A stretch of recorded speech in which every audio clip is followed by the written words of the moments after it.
भारत माता की।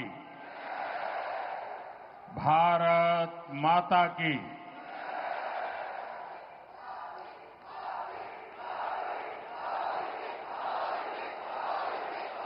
વટપણથી જાય છે તમે.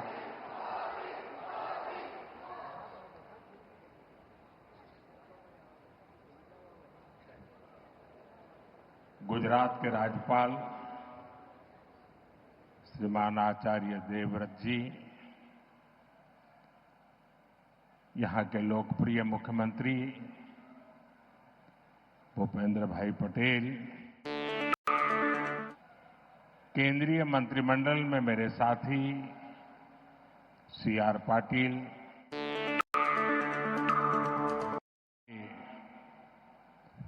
सभी मंत्रीगण, अहमदाबाद की मेयर प्रतिभा जी, अन्य जनप्रतिनिधिगण અને અમદાવાદના મારા વાલા ભાઈઓ અને બહેનો,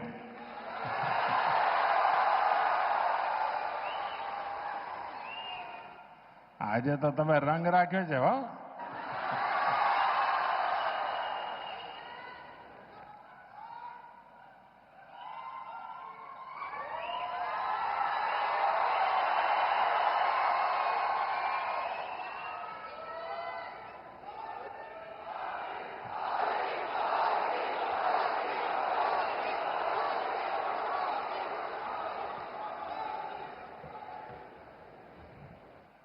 ઘણીવાર વિચાર આવે કે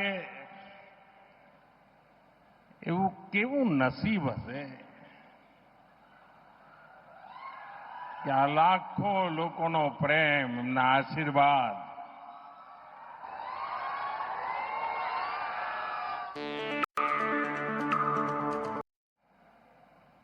હું આપ સૌનો જેટલો આભાર માનું એટલો ઓછો છે.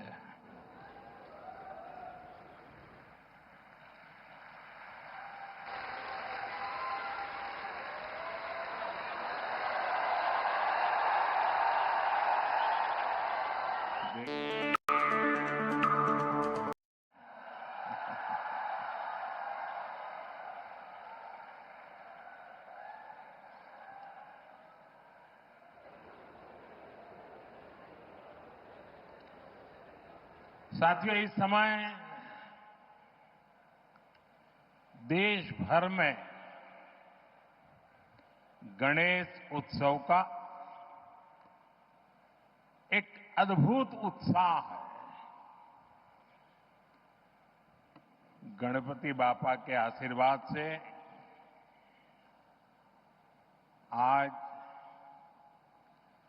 गुजरात के विकास से जुड़ी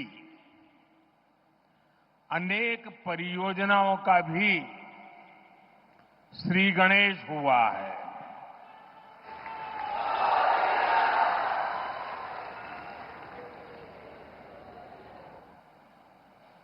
ये मेरा सौभाग्य है कि आज मुझे विकास के अनेक प्रोजेक्ट आप सभी जनता जनार्दन के चरणों में समर्पित करने का, आपको सौंपने का सौभाग्य मिला है. विकास कार्यों के लिए आप सभी को बहुत बहुत बधाई देता हूं.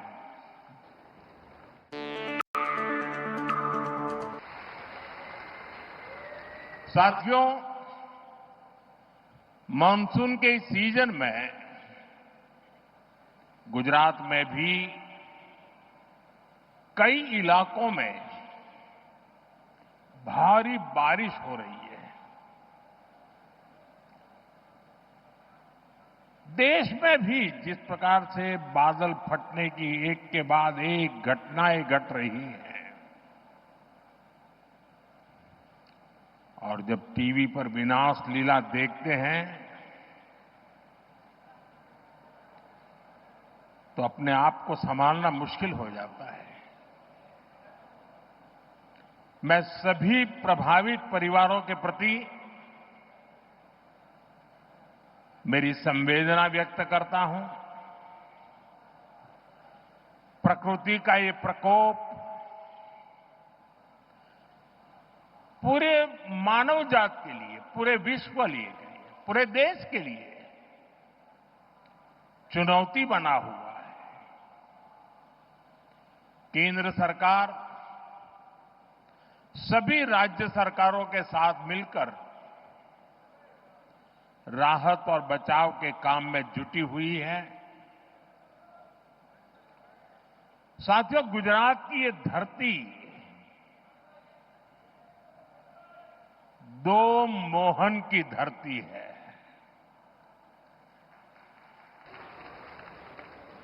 एक सुदर्शन चक्रधारी मोहन यानी हमारे द्वारकाधीश श्री कृष्ण, और दूसरे चरखाधारी मोहन यानी साबरमती के संत पूज्य बापू। भारत आज इन दोनों के दिखाए रास्ते पर चलकर के निरंतर सशक्त होता जा रहा है। सुदर्शन चक्रधारी मोहन ने हमें सिखाया है कि देश की, समाज की रक्षा कैसे करते हैं। उन्होंने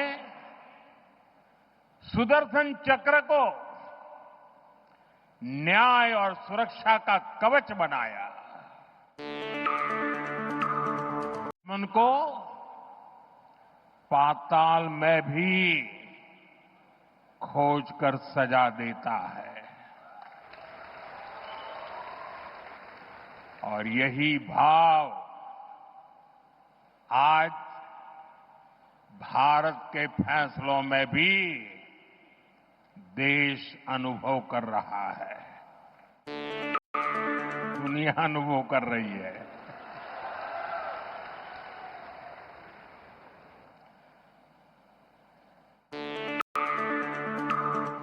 અને અમદાવાદે બધા જૂના કેવા દિવસો જોયા છે, જ્યારે હુલ્લડબાજો,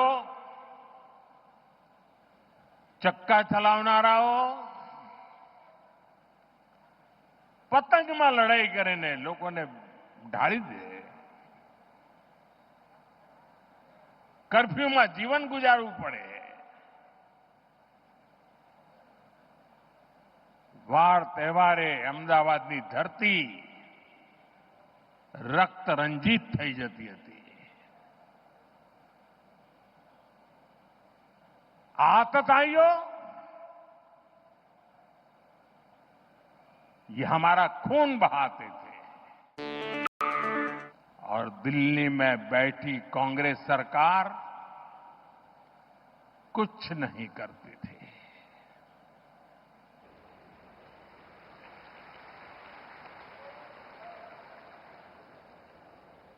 लेकिन आज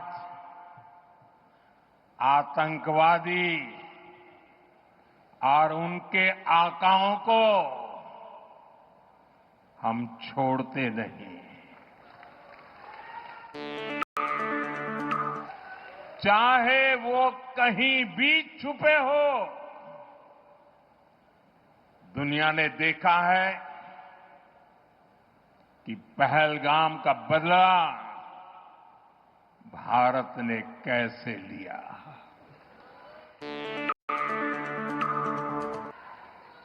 बावीस मिनिट में બધું સફા ચટ કરી નાખ્યું।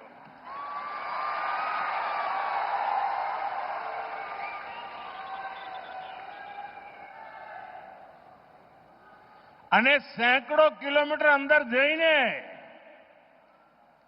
નક્કી કરેલા નિશાન પર જ વાર કરીને આતંકવાદની નાભી પર હુમલો કર્યો આપણે।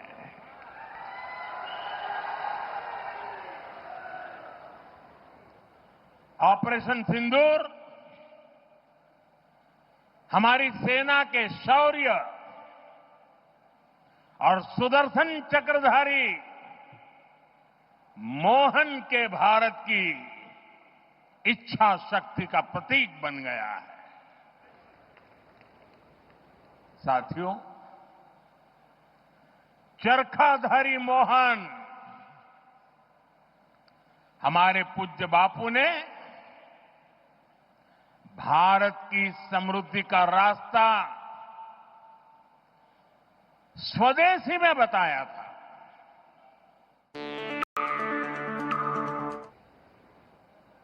हमारे यहां साबरमती आश्रम है। ये आश्रम इस बात का साक्षी है कि जिस पार्टी ने उनका नाम लेकर दशकों तक सत्ता सुख भोगते रहे, उसने बापू की आत्मा को कुचल दिया। उसने स्वदेशी के बापू के मंत्र के साथ क्या किया? आज आपने पिछले कई वर्षों से जो दिन रात गांधी के नाम पर अपनी गाड़ी चलाते हैं, एक बार भी उनके मुंह से न स्वच्छता शब्द सुना होगा, न स्वदेशी शब्द सुना होगा।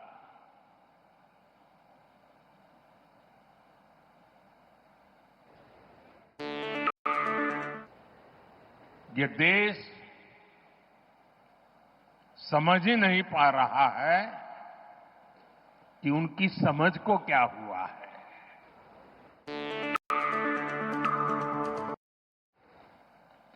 साठ 65 साल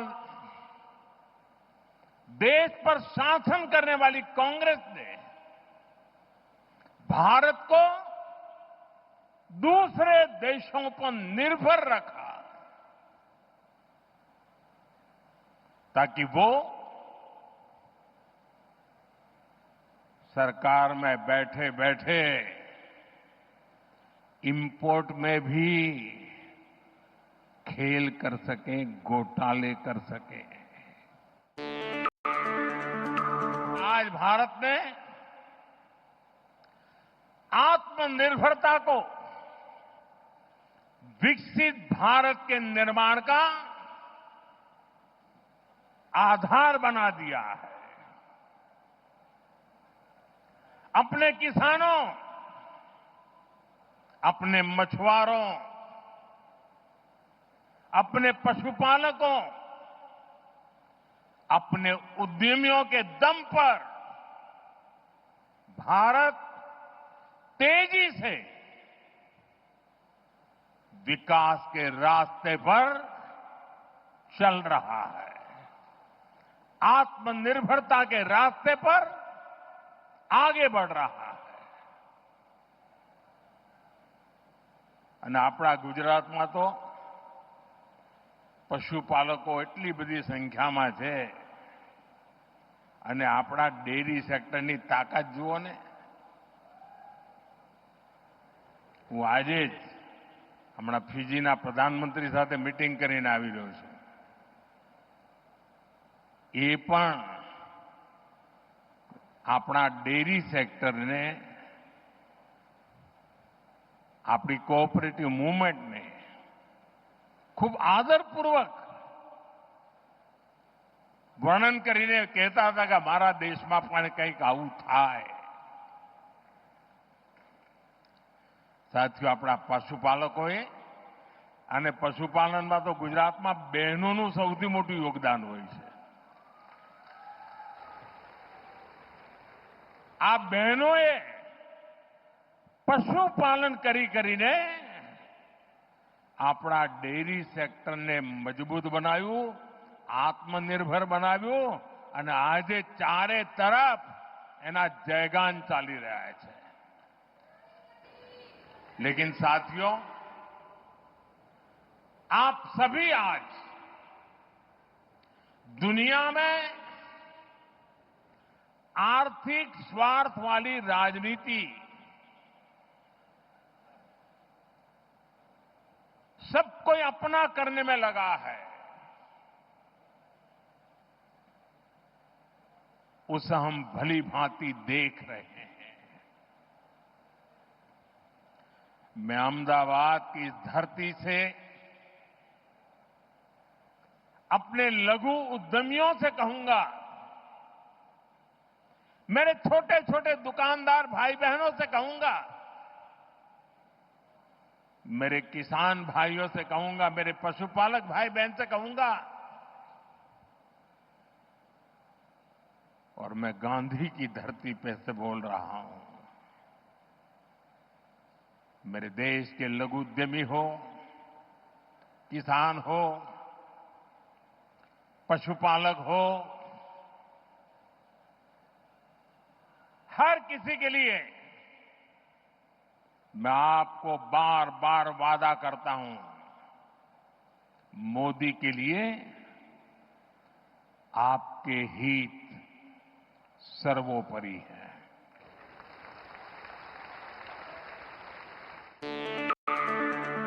मेरी सरकार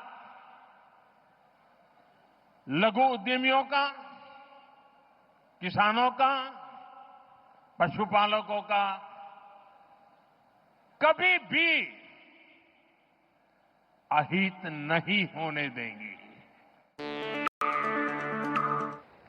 दबाव कितना ही क्यों ना आए, हम झेलने की अपनी ताकत बढ़ाते जाएंगे।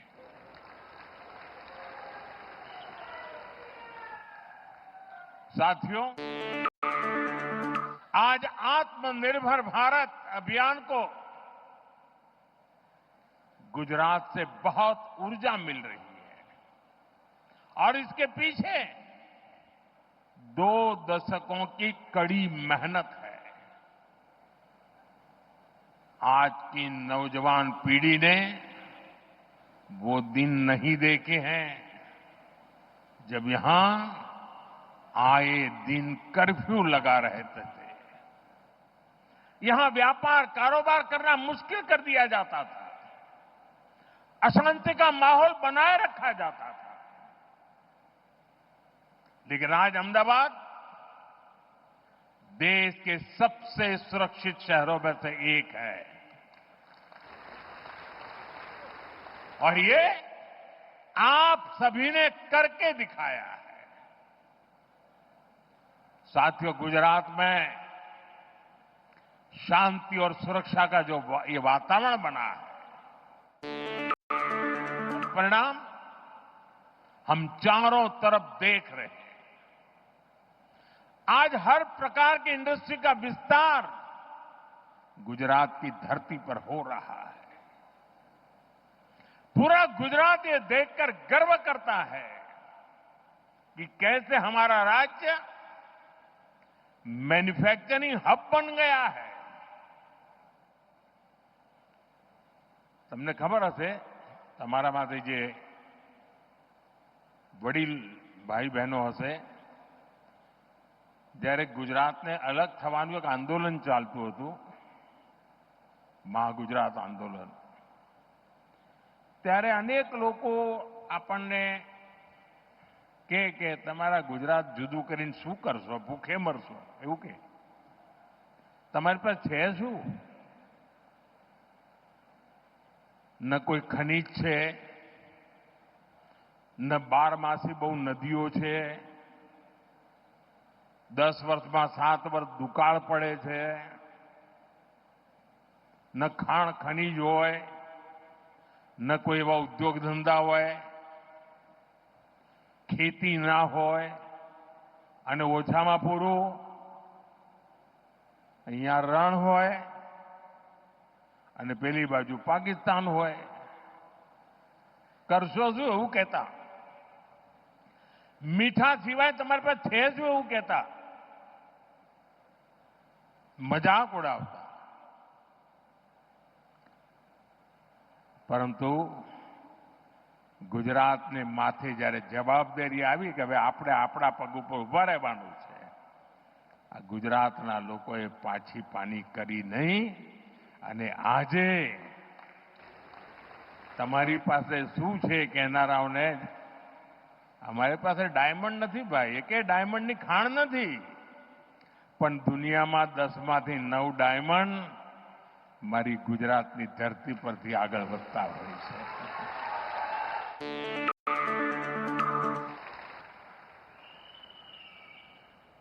साथियों, कुछ महीने पहले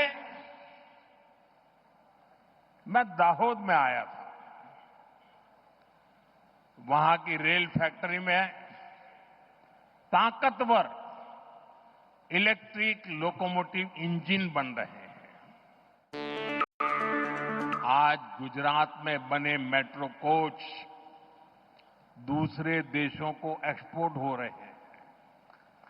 इसके अलावा मोटरसाइकिल हो, कार हो, गुजरात में बहुत बड़ी संख्या में उसका प्रोडक्शन हो रहा है, मैन्युफैक्चरिंग हो रहा है.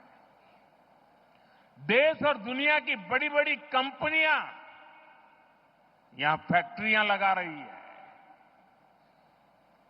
गुजरात में हवाई जहाज के अलग अलग पार्ट्स बनाने और उनके एक्सपोर्ट का काम पहले से ही चल रहा था.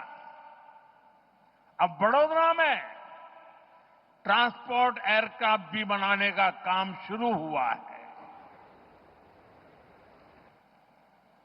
આપણા ગુજરાતમાં વિમાન બને એટલે આનંદ થાય કે ના થાય? अब इलेक्ट्रिक व्हीकल मैन्युफैक्चरिंग का भी गुजरात बहुत बड़ा सेंटर बन रहा है. कल 26 तारीख को हंसलपुर जा रहा हूं. वहां इलेक्ट्रिक व्हीकल मैन्युफैक्चरिंग को लेकर बहुत बड़ी शुरुआत हो रही है. आज जितने भी आधुनिक इलेक्ट्रॉनिक उपकरण बन रहे हैं वो सेमीकंडक्टर के बिना नहीं बन सकते.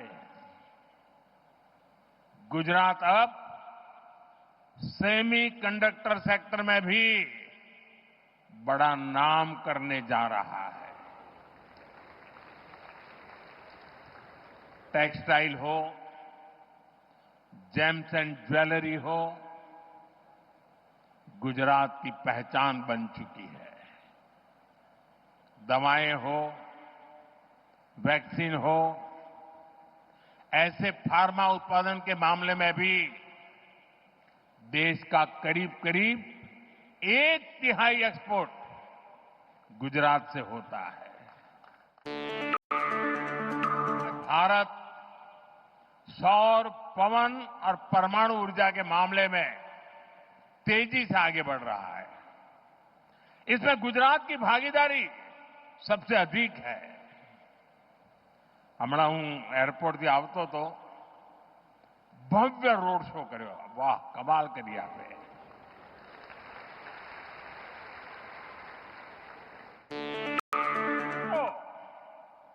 પણ લોકો ધાબા પર ઉભા હોય, બાલ્કનીમાં ઉભા હોય તો સ્વાભાવિક રીતે હું એમને આદરપૂર્વક નમન કરતો હતો. પરંતુ મારી નજર ફરતી હતી ચારે બાજુ અને મેં જોયું કે લગભગ મોટા ભાગના ઘરોના ધાબામાં रूफटॉप सोलर पावरना प्लांट देखाता था.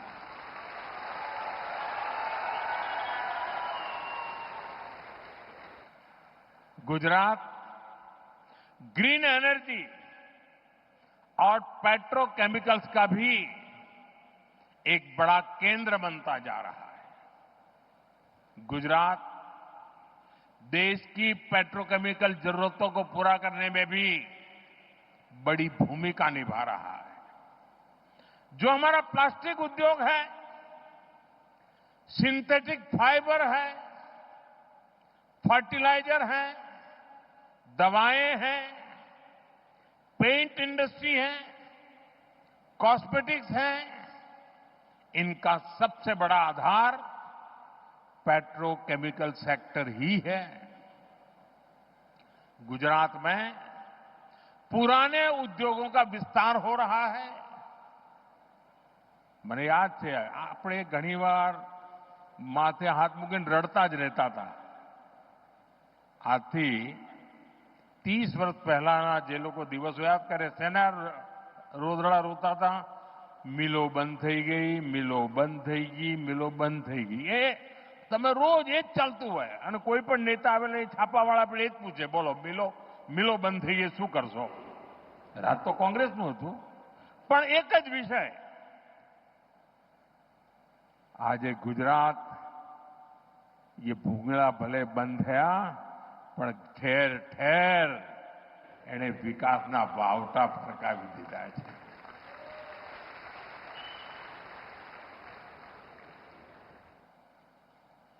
नए उद्योगों की नींव रखी जा रही है और ये सारे प्रयास आत्मनिर्भर भारत को मजबूत कर रहे हैं। इससे गुजरात के युवाओं के लिए रोजगार के लगातार अवसर बन रहे हैं। साथियों, उद्योग हो, खेती किसानी हो या फिर टूरिज्म हो, इनके लिए बेहतरीन कनेक्टिविटी बहुत जरूरी है। बीते 20-25 साल में गुजरात की कनेक्टिविटी का कायाकल्प हो चुका है। रोड और रेल से जुड़े अनेक प्रोजेक्ट्स का शिलान्यास और लोकार्पण किया गया है।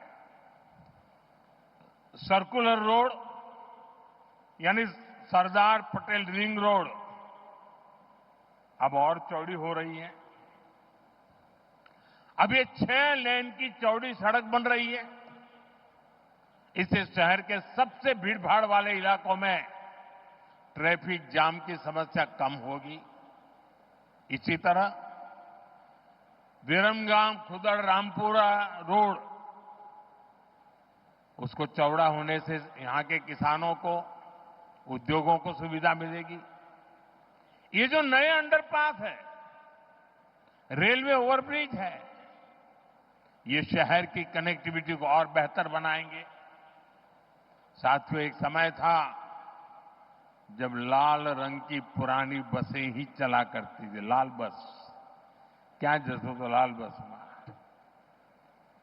लेकिन आज यहां बीआरटीएस जनमार्ग और एसी इलेक्ट्रिक बसें नई सुविधाएं दे रही है। मेट्रो रेल का भी तेजी से विस्तार हो रहा है और इससे अहमदाबादियों के लिए ईज ऑफ ट्रैवल सुनिश्चित हुई है। साथियों, गुजरात के हर शहर के आसपास एक बड़ा औद्योगिक गलियारा है, लेकिन 10 साल पहले तक पोर्ट और ऐसे इंडस्ट्री क्लस्टर्स के बीच में बेहतर रेल कनेक्टिविटी की कमी खलती थी। आपने 2014 में मुझे दिल्ली भेजा तो मैंने गुजरात की समस्या को भी दूर करने का काम शुरू किया। 11 सालों में करीब 3000 किलोमीटर लंबे नए रेल ट्रैक गुजरात में बिछाए गए हैं। गुजरात में रेलवे के पूरे नेटवर्क का 100% बिजलीकरण हो चुका है। आज भी जो रेलवे प्रोजेक्ट गुजरात को मिले हैं, इससे किसानों, उद्योगों और श्रद्धालुओं सभी को लाभ होगा। साथियों, हमारी सरकार शहर में रहने वाले गरीबों को सम्मान का जीवन देने के लिए प्रतिबद्ध है। इसका प्रत्यक्ष प्रमाण हमारा रामापीरनो टेकरो एयरपोर्ट તમે જતા આવતા રામાપીરનો ટેકરો। पूज्य बापू गरीब की गरिमा पर बहुत बल देते थे। आज साबरमती आश्रम के प्रवेश द्वार पर बने गरीबों के नए घर इसका एक साक्षात उदाहरण बने हैं। 1500 पक्के घर मिलना यानी असंख्य नए सपनों की नींव पड़ना है। इस बार नवरात्र पर, दिवाली पर इन घरों में रहने वालों के चेहरे की खुशी और ज्यादा होगी। इसके साथ पूज्य बापू को सच्ची श्रद्धांजलि के रूप में बापू के साबरमती आश्रम का नवीनीकरण भी हो रहा है। हमारे दो महापुरुष सरदार साहब का भव्य स्टैच्यू हमने काम पूरा किया। मैं उसी समय साबरमती आश्रम का काम करना चाहता था, लेकिन केंद्र सरकार उस समय हमारे अनुकूल नहीं थी, शायद वो गांधी जी के भी अनुकूल नहीं थी, और उसके कारण मैं उस काम को कभी आगे नहीं बढ़ा पाया। लेकिन जब से आपने मुझे वहां भेजा है, तो जैसे statue of unity Sardar Vallabh भाई पटेल का वो भव्य स्मारक देश और दुनिया के लिए प्रेरणा का केंद्र बना है, जब साबरमती आश्रम के नवीनीकरण का काम पूरा होगा, मेरे शब्द लिख करके रखना दोस्तों, दुनिया के लिए शांति की सबसे बड़ी प्रेरणा भूमि ये हमारा साबरमती आश्रम बनने वाला है। साथियों, हमारे श्रमिक परिवारों को बेहतर जीवन मिले, ये हमारा मिशन रहा है। इसलिए कई साल पहले हमने गुजरात में झुग्गी वालों के लिए पक्की गेटेड सोसाइटी बनाने का बीड़ा उठाया। बीते सालों में गुजरात में झुग्गियों की जगह मकान बनाने के ऐसे अनेक प्रोजेक्ट किए गए हैं, और यह अभियान लगातार जारी है। साथियों, जिसको किसी ने नहीं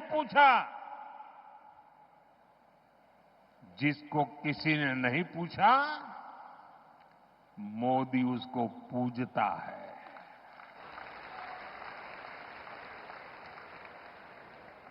मैंने इस बार लाल किले से कहा था, पिछड़ों को प्राथमिकता, शहरी गरीबों का जीवन आसान बनाना भी हमारी बहुत बड़ी प्राथमिकता है। रेहड़ी फुटपाथ पर काम करने वाले साथियों को भी पहले किसी ने नहीं पूछा। हमारी सरकार ने इनके लिए पीएम स्वनिधि योजना शुरू की। आज इस स्कीम की वजह से देश के लगभग 70 लाख रेहड़ी पटरी और ठेले वाले भाई बहनों को बैंकों से लोन मिल रही है। संभव हुआ है सब। गुजरात के भी लाखों साथियों को इसका फायदा हुआ है। साथियों, बीते 11 साल में 25 करोड़ लोग गरीबी को परास्त करके गरीबी से बाहर निकले हैं। दुनिया के लिए भी ये अजूबा है, इतना बड़ा आंकड़ा। करोड़ लोगों का गरीबी से बाहर आना, विश्व के सभी अर्थवेत्ता आज इसकी चर्चा कर रहे हैं। साथियों, ये गरीब जब गरीबी से बाहर निकलता है ना, तब वो नियो मिडिल क्लास के रूप में एक नई ताकत बनकर के उभर रखता है।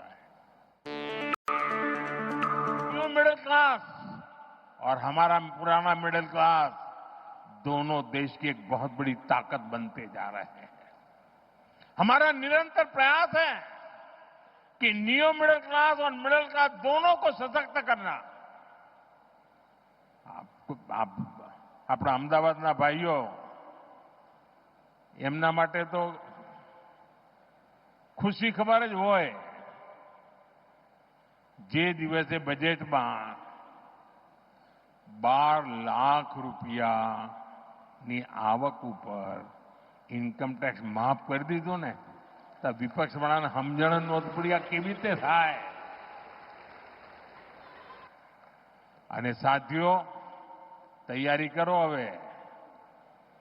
અમારી સરકાર જીએસટીમાં પણ રિફોર્મ કરી રહી છે અને આ દિવાળી પહેલા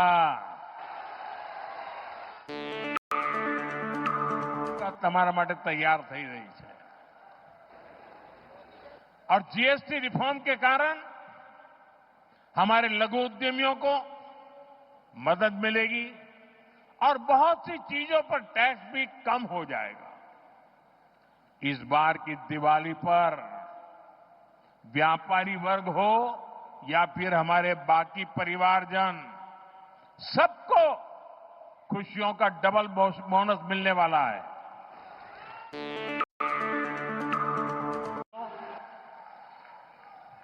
अभी मैं पीएम सूर्यघर की बात कर रहा था।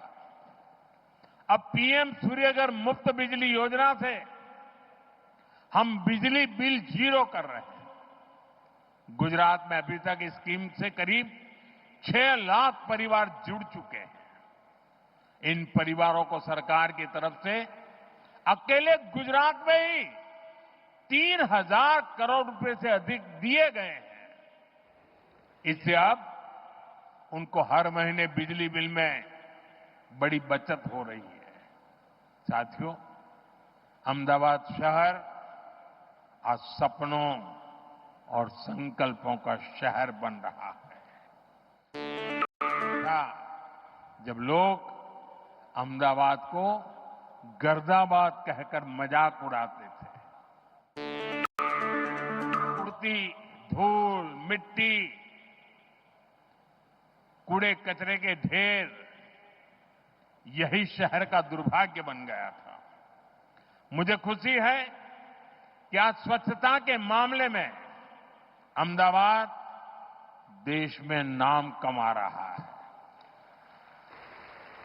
ये हर अहमदाबादी के सहयोग से संभव हो पाया है। लेकिन साथियों, ये स्वच्छता, आ स्वच्छताનું અભિયાન એક દિવસનું નથી, એ પેઢી દર પેઢી રોજે રોજ કરવાનું કામ છે। ये स्वभाव बनाવીએ તો જ ધાર્યું પરિણામ મેળવી શકીએ। साथियों, આપણી આ સાબરમતી નદી કેવા હાલ હતા। एक सूखा नाला हुआ करता था, सर्कस होते थे उसमें, बच्चे क्रिकेट खेलते थे। अहमदाबाद के लोगों ने संकल्प लिया कि स्थिति को बदलेंगे। अब यहां की साबरमती रिवर फ्रंट इस शहर का गौरव बढ़ा रहा है। साथियों, कांकरिया झील का पानी भी खरपतवार की वजह से हरा और बदबूदार रहता था।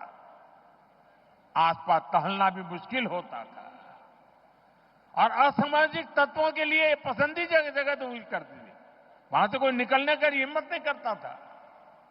आज ये घूमने फिरने की सबसे बेहतरीन जगह बन चुकी है। तालाब में बोटिंग हो या किड सिटी में बच्चों के लिए मस्ती और ज्ञान का संगम, ये सब अहमदाबाद की बदलती तस्वीर है। કાંકરિયા કાર્નિવલ હવે તો અમદાવાદનું મોટું ઘરેણું બની ગયું છે। એણે અમદાવાદની નવી પહેચાન ઊભી કરી દીધી છે। साथियों, अहमदाबाद आज टूरिज्म का एक आकर्षक केंद्र बनकर उभरा है। Ahmedabad UNESCO world heritage city है। पुराने दरवाजे हो, साबरमती आश्रम हो या यहां की धरोहरें, आज हमारे शहर पूरी दुनिया के मानचित्र पर चमक रहा है। नए और आधुनिक तौर तरीकों का भी यहां तेजी से विकास हो रहा है। અને આપણે જ્યારે ટુરિઝમની વાત કરીએ ને ત્યારે ગુજરાત તો દસાડા દફતરમાં એનું નામ જ નહોતું। ટુરિઝમની વાત આવે એટલે ગુજરાતના લોકો કહે ચાલો જરા આબુ જઈએ, અને દક્ષિણ ગુજરાતવાળા દીવ દમણ જાય। આ બે છેડે આપણી દુનિયા હતી। અને ધાર્મિક રીતે જો જોનારા લોકો હોય તો સોમનાથ જાય, દ્વારકા જાય કે અંબાજી જાય, 4-5 કાંઈ ન મળે. આજે ગુજરાત ટુરિઝમ માટેનું એક મહત્વનું ડેસ્ટિનેશન બની ગયું. એ કચ્છના રણમાં સફેદ રણ જોવા માટે દુનિયાને ઘેલું લાગે. સ્ટેચ્યુ ઓફ યુનિટી જોવાનું મન થાય. બેટ દ્વારકાનો બ્રિજ જોવા લોકો આવે, ગાડીમાં ઉતરીને પેદલ ચાલે. એકવાર નિર્ણય કરીએ ને દોસ્તો, પરિણામ આવીને રહેતું હોય છે. आज अहमदाबाद कंसर्ट इकोनॉमी का बड़ा केंद्र बन रहा है. कुछ महीने पहले जो कोल्ड प्ले कॉन्सर्ट यहां हुआ, उसकी चर्चा पूरे विश्व में हुई है. एक कैपेसिटी के साथ अहमदाबाद का स्टेडियम भी सबके आकर्षण का केंद्र है. पता है कि अहमदाबाद बड़े बड़े कॉन्सर्ट्स भी करा सकता है और बड़े बड़े स्पोर्ट्स इवेंट्स के लिए भी तैयार है. साथियों, शुरुआत में मैंने आपसे त्योहारों का जिक्र किया था. ये त्योहारों का मौसम है. अब नवरात्रि, विजयादशमी, धनतेरस, दीपावली, ये सभी त्योहार आ रहे हैं. ये हमारी संस्कृति के उत्सव तो है ही, ये आत्मनिर्भरता के भी उत्सव होने चाहिए. और इसलिए मैं आपसे एक बार फिर अपना आग्रह दोहराना चाहता हूं. पूज्य बापू की धरती से, देशवासियों से भी मैं बार बार आग्रह कर रहा हूं, हमें जीवन के अंदर एक मंत्र बनाना है. हम जो भी खरीदेंगे वो मेड इन इंडिया होगा, स्वदेशी होगा. घर की साज सज्जा के लिए जो भी सामान हो, मेड इन इंडिया हो. यार दोस्तों को गिफ्ट के लिए कुछ देना है, उपहार वही जो भारत में बना हो, द्वारा बनाया गया हो. और मैं विशेष रूप से दुकानदार भाई बहनों को कहना चाहता हूं, व्यापारियों से कहना चाहता हूं, इस देश को आगे बढ़ाने में आप बहुत बड़ा योगदान कर सकते हैं. आप तय कर लीजिए, माल नहीं बेचेंगे. और बड़े गर्व के साथ बोर्ड लगाइए कि मेरे यहां स्वदेशी बिकता है. हमारे इन छोटे छोटे प्रयासों से ये उत्सव भारत की समृद्धि के महोत्सव बनेंगे. साथियों, घनी बार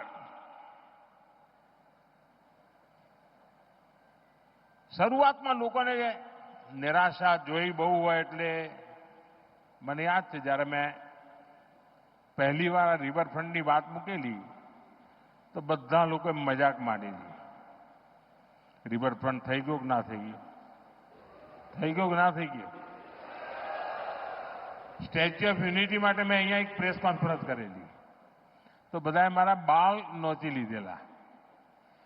બધા કે આ તો ચૂંટણી આવી એટલે મોદી સાહેબ લાયા છે. સ્ટેચ્યુ ઓફ યુનિટી થયું કે ના થયું ભાઈ? દુનિયા જોઈને અચરજ પામે છે કે નથી પામતી? કચ્છનો રણોત્સવ, લોકો કે સાહેબ આ કચ્છમાં કોણ જશે, રણમાં તો કોઈ જતું હશે? આજે લાઈન લાગે છે, બુકિંગ લોકો 6-6 મહિના પહેલા બુકિંગ કરાવે છે. થયું કે ના થયું? ગુજરાતની અંદર વિમાનનું કારખાનું લાગે, કોઈએ કલ્પના કરી? મને યાદ છે જ્યારે મેં ગિફ્ટ સિટીની કલ્પના મૂકી હતી ત્યારે લગભગ બધાએ એને મજાક માની લીધી હતી. આવું બધું ક્યાંથી આવ્યું? બધા આવા બિલ્ડિંગો ક્યાંથી હોય ને આવું બધું શું હોય અહીંયા? આજે ગિફ્ટ સિટી દેશની સૌથી મોટી ગૌરવ ગાથા લખી રહ્યું છે. અને આ બધી બાબતો હું તમને એટલા માટે યાદ કરાવું છું. તમે બારીકીથી જોશો,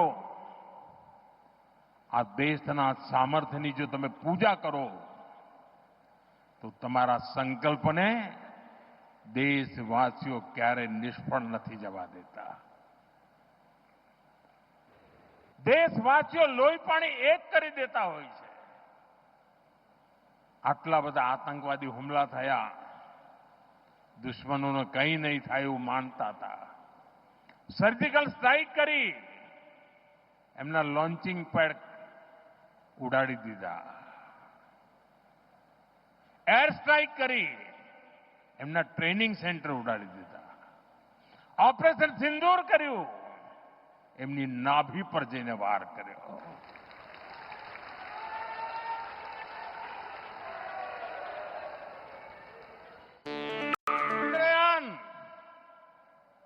શિવ શક્તિ પોઈન્ટ જ્યાં કોઈ નહીં ગયું, ત્યાં ભારતનો તિરંગો ઝંડો પહોંચી ગયો.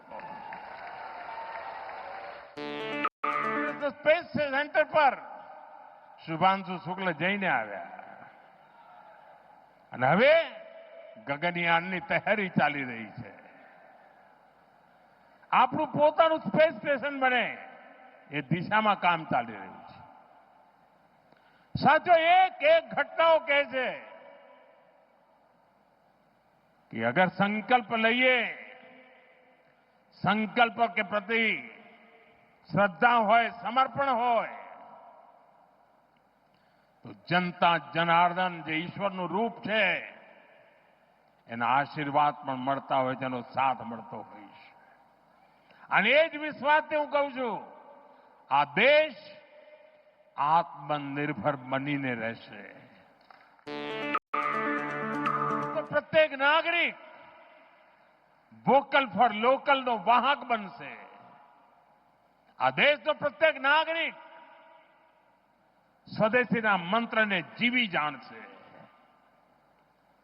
અને પછી આપણને ક્યારેય ઓશિયાળા થવાનો વારો નહીં આવે. દોસ્તો, જ્યારે કોવિડની સ્થિતિ હતી, ભૂતકાળ કહેતો કોઈ જગ્યાએ વેક્સિન બન્યું હોય તો આપણા દેશમાં આવતા 40-40 વર્ષ લાગી જતા હતા. લોકો કહેતા હતા કોવિડમાં થશે શું? અરે આ દેશે નક્કી કર્યું, વેક્સિન પોતાની બનાવી દીધી અને દેશના 140 કરોડ સુધી વેક્સિન પહોંચાડી દીધી. આ દેશનું સામર્થ્ય છે. એ સામર્થ્યના ભરોસે હું ગુજરાતના મારા સાથીઓને કહું છું કે આપે મને જે શિક્ષણ આપ્યું છે ને, આપે મારું જે ઘડતર કર્યું છે ને, આપે મારામાં જે જોમ ભર્યું છે, જે ઉર્જા ભરી છે, 2047 દેશ જ્યારે આઝાદીના 100 વર્ષ મનાવતો હશે, આ દેશ વિકસિત ભારત બનીને રહ્યો હશે.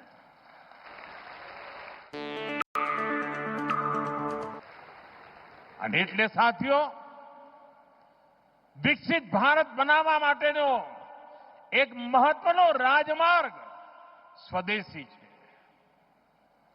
મહત્વનો રાજમાર્ગ આત્મનિર્ભર ભારત છે. અને જે લોકો વસ્તુઓ બનાવે છે, મેન્યુફેક્ચરિંગ કરે છે, પ્રોડક્શન કરે છે, એમને મારી વિનંતી છે કે તમે ઉત્તરોત્તર તમે તમારી ક્વોલિટી ઓર સુધારો,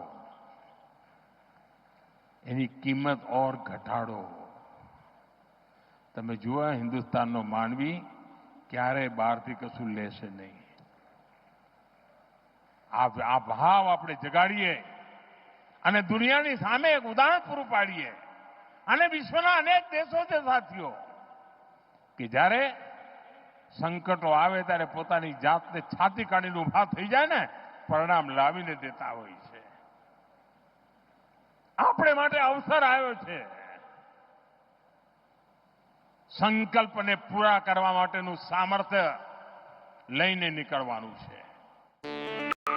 પૂરો વિશ્વાસ છે ગુજરાતે જેમ મને હંમેશા સાથ આપ્યો છે, દેશ પણ મને સાથ આપશે અને દેશ વિકસિત ભારત બનીને રહેશે. આપ સૌને વિકાસની અનમોલ સોગાદો માટે ખૂબ ખૂબ શુભકામનાઓ. ગુજરાત ખૂબ પ્રગતિ કરે, નવા નવા શિખરો સર કરે અને ગુજરાતીઓની તાકાત છે કરીને રહેશે. આપ સૌનો ખૂબ ખૂબ આભાર. મારી સાથે પૂરી તાકાતથી બોલીએ, ભારત માતા કી, ભારત માતા કી.